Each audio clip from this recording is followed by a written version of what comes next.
मित्रांनो, लग्नानंतर होईलच प्रेम या मालिकेच्या आजच्या भागामध्ये काव्या ही हट्टाला पेटते की मला हे लग्न करायचं नाहीये। तेव्हा आजी म्हणतात की अगं, तुझ्या बापाची अब्रू इज्जत तुझ्याच हातात आहे आणि त्याचबरोबर मिनलचं लग्न सुद्धा मोडू शकतं यामुळे लग्न केलं नाही तर। तेव्हा काव्या आता खूपच रडते आणि म्हणते की अजिबात माझ्याबरोबर कुणी बोलायला येऊ नका।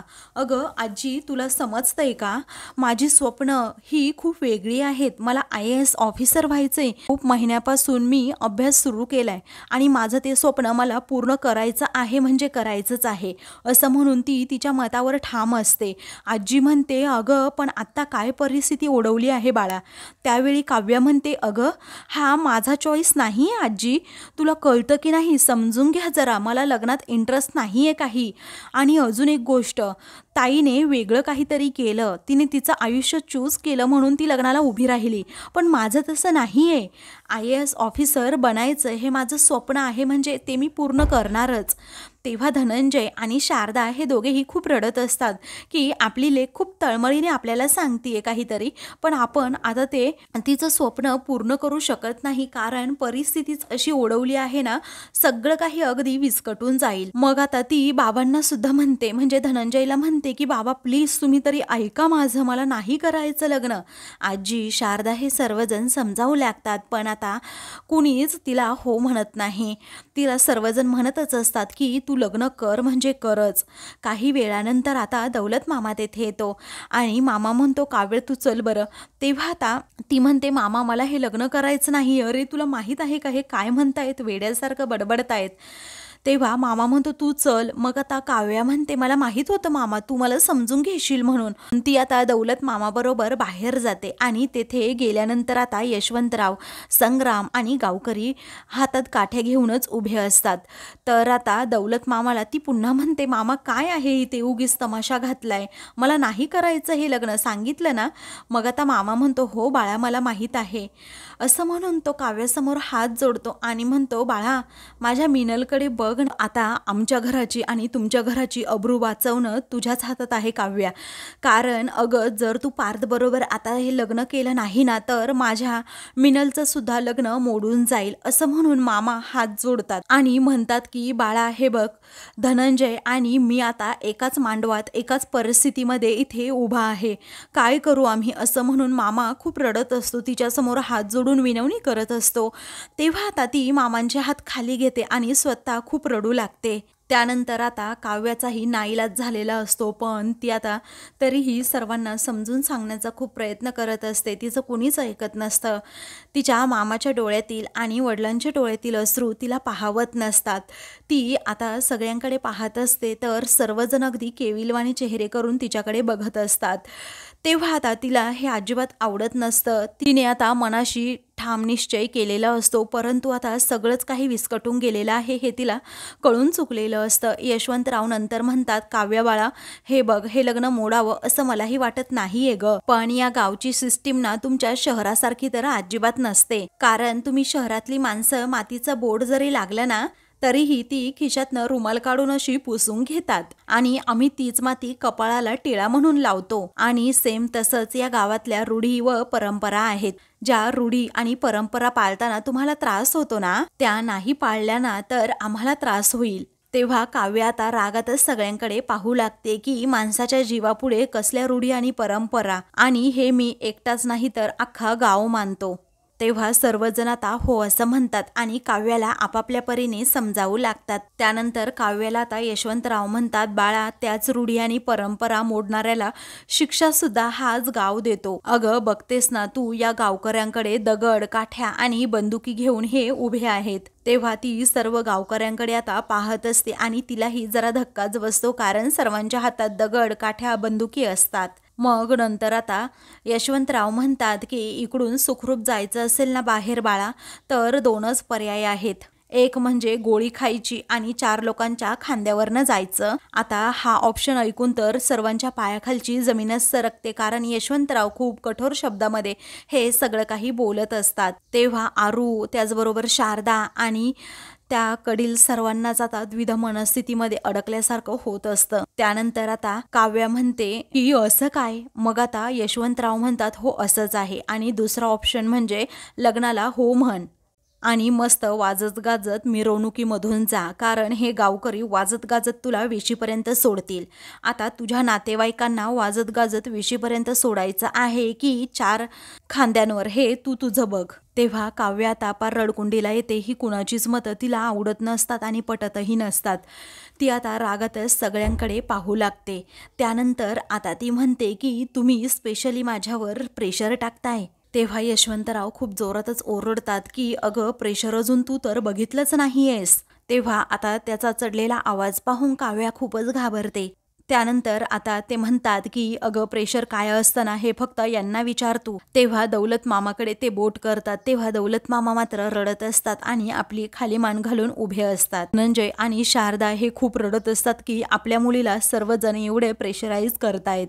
त्यानंतर आता यशवंतराव म्हणतात की आज लग्नाला तुम्ही नाही म्हणाल, इकडनं निघून सुद्धा जाल, पण त्यानंतर आता या गावामध्ये जे काही होईल त्यामुळे तुम्ही स्वतःला आयुष्यभर दोष देत राहाल. तेव्हा सर्वजण आता रडू लागतात. आरुला सुद्धा आता काव्याला असं पार्थ बरोबर तिने लग्न करणं पसंत नसतं. ती सुद्धा आता रडू लागते. धनंजयला म्हणते की बाबा हे काय.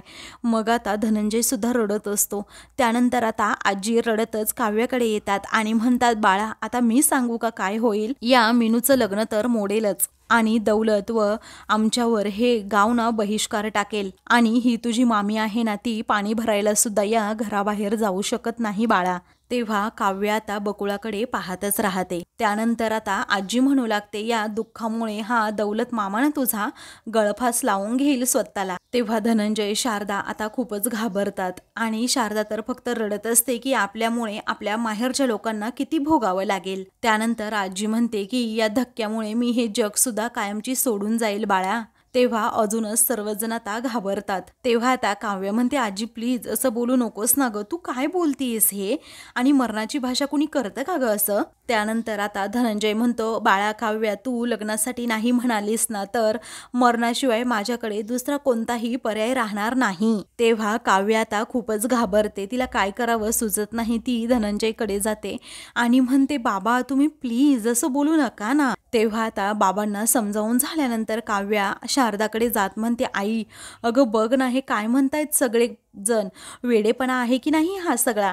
त्याच वेळी आता शारदा म्हणते बाळा शहाणपणा आणि वेडेपणा या पलीकडे गेले ग आता हे सगळं. बघ बाळा तू जर होकार दिलास ना तरच हे प्रकरण आटोक्यात येईल, अन्यथा येणार नाही. अगं मला माहीत आहे लहानपणापासून नंदिनीवर माझा विशेष जीव होताच आणि बाबांचा नेहमी तुझ्यावर जीव होता. ते नेहमी म्हणायचे की काव्या माझा अभिमान आहे आणि काव्या माझं नाव कधीही असं धुळीला मिळू देणारच नाही.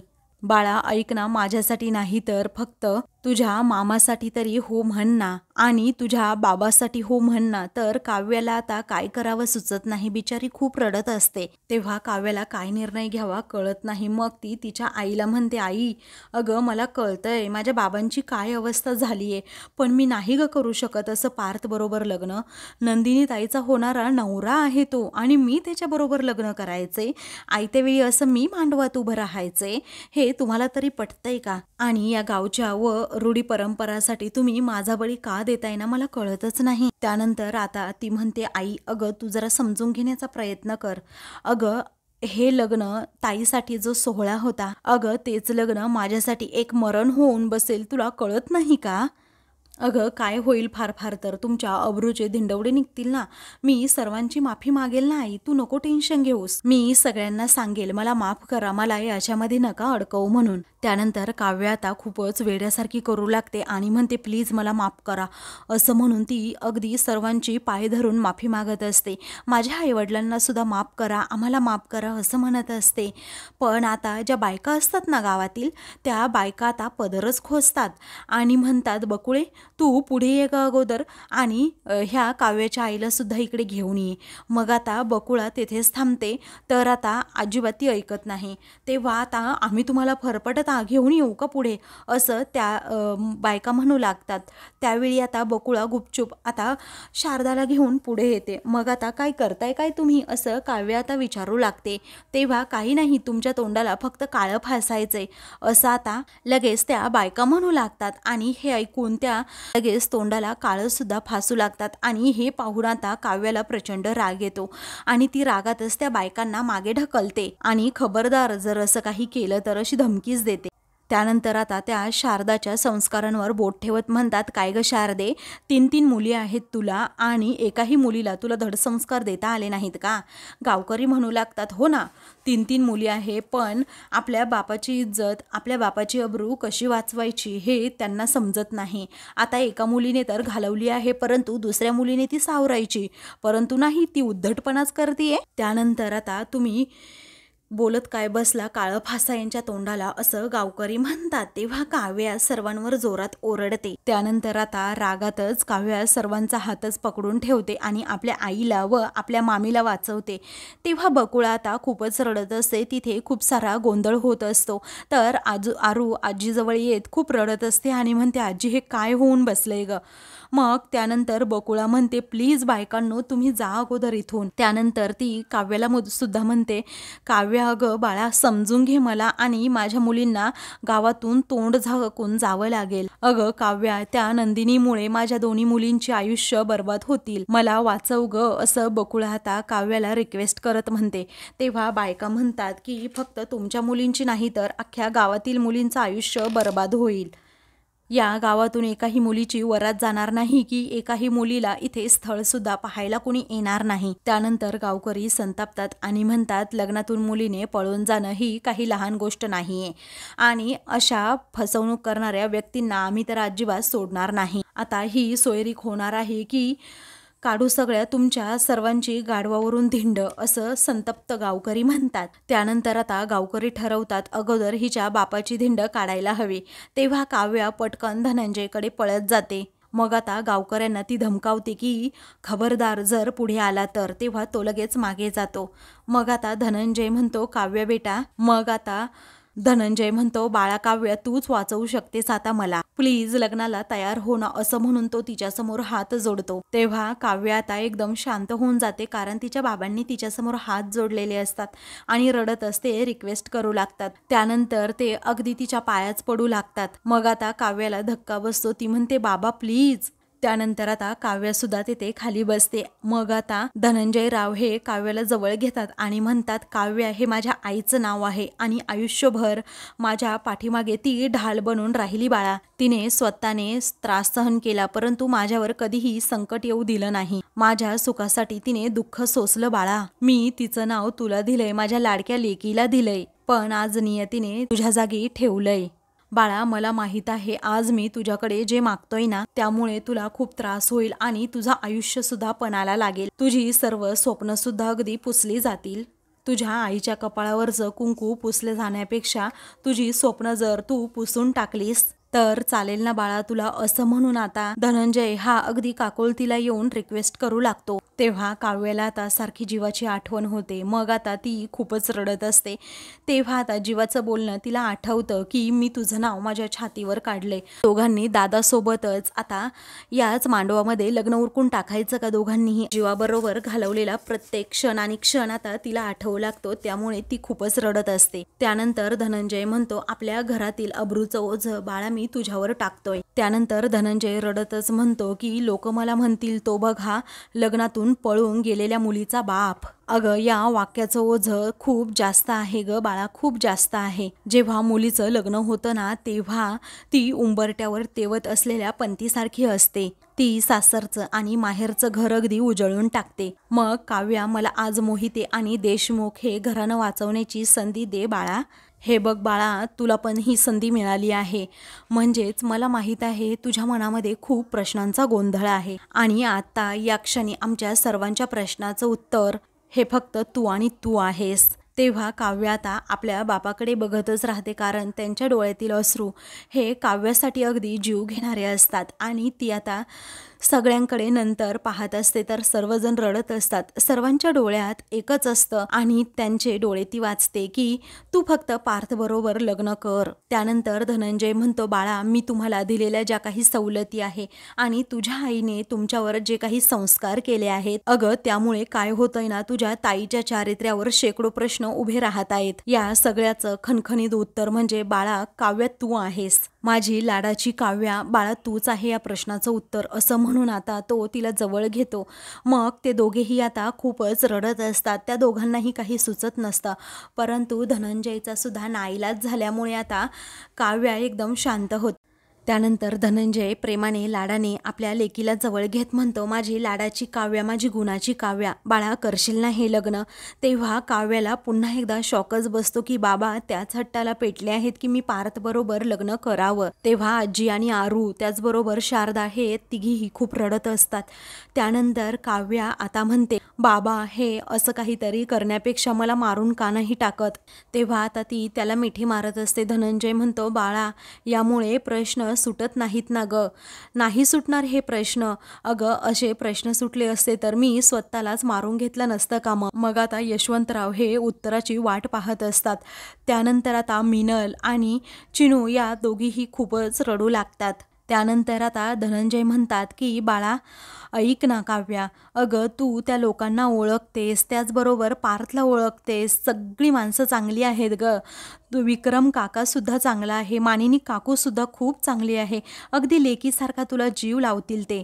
तू त्या घरी खरंच खूप सुखी राहशील, सर्वजण तुला जीव लावतील, अगदी तुझा शब्द सगळेजण पडू देणार नाही, असं म्हणून धनंजय समजावतो. बाळा तू का नाही म्हणतेस ना, मला कळतच नाही. मी तुझ्यासाठी कधी काही चुकीचा निर्णय घेईल का बाळा? अगं तुला देशमुखांच्या घराची सून व्हायला नाही आवडणार का? मग आता काव्या एकदमच शांत होते आणि म्हणते, बाबा देशमुखांच्या घरची सून व्हायला मला नक्कीच आवडेल, का नाही आवडणार. त्यानंतर आता ती म्हणते, बाबा मला काव्या पार्थ देशमुख नाही तर काव्या जीवा देशमुख हे नाव पुढे लावायला खूप आवडेल, कारण जीवा आणि माझं एकमेकांवर खूप प्रेम आहे. खूप आधीपासून आम्ही दोघेही एकमेकांना ओळखतो. आता काव्याचा हा निर्णय ऐकून तर सर्वजण थक्क होतात. सर्वांना आश्चर्याचा धक्काच बसतो की या दोघांचं एकमेकांवर प्रेम आहे. त्यानंतर आता तू हे काय बोलतेस बाळा, तुला तुझं तरी पटतं का, असं धनंजय विचारत उठतो. मग आता काव्या म्हणते, हो बाबा आमचं आहे प्रेम एकमेकांवर, मग आता मी माझ्या जीवाशिवाय नाही राहू शकत बाबा, असं ती सारखं सारखं म्हणते. आणि आम्ही दोघे खरंच खूप सिरियस आहोत बाबा आमच्या प्रेमाबद्दल.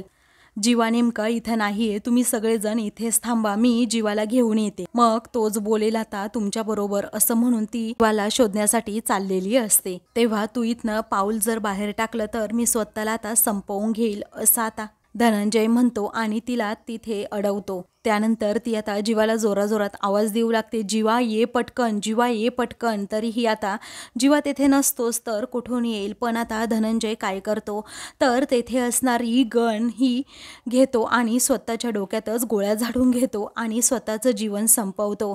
तर आता काव्या बाबा असं खूप जोरात ओरडते तर तेथे असणाऱ्या सर्वांनाच खूप मोठा धक्का बसलेला असतो की धनंजयने स्वतःचं जीवन संपवलं, ते पण मुलीच्या हट्टापायी.